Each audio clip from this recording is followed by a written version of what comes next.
खरं तर कालचं अब्दुल सत्तारांचं वक्तव्य महाराष्ट्राच्या संस्कृतीला काळीमा फासणार आहे। महायुती सरकार आणि त्यांची संस्कृती, त्यांची भाषा हे मात्र अब्दुल सत्तारांच्या मुखातून आता बाहेर पडत आहे।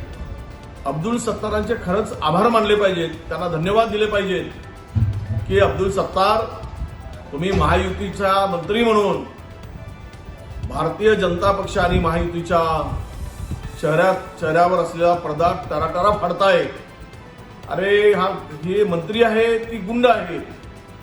मंत्रिमंडळामध्ये असे व्यक्ती असू शकतात, म्हणजेच या सरकारचा चेहरा कसा असेल, हे सरकार कसं असेल, यांचे विचार कसे असतील।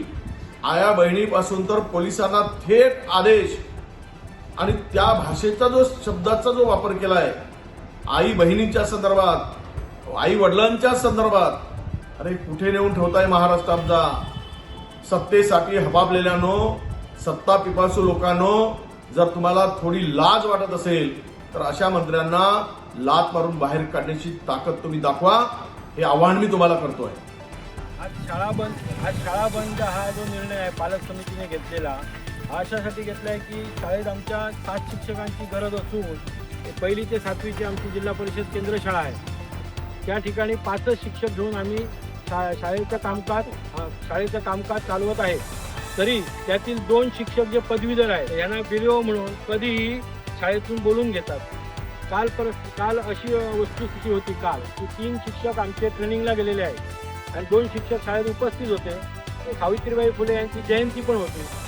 वरिष्ठांनी त्यांना सांगितलं की कार्यवाही तुमच्यावर करणार, तुम्ही ताबडतोब या। त्यांनी शाळा टाकून ते गेले। 1 शिक्षक फक्त आमच्या शाळेत हजर होते। आमच्या शाळेची पटसंख्या आहे 128। मग कशी शाळा चालवायची हा प्रश्न आहे आणि प्रशासनाची ही मुजोरी आहे। त्यामुळे आम्हाला न्याय मिळावा, नाही तर तोपर्यंत आम्ही शाळेत मुलांना पाठवणार नाही, अशी संपूर्ण पालक समितीने निर्णय घेतलेला आहे।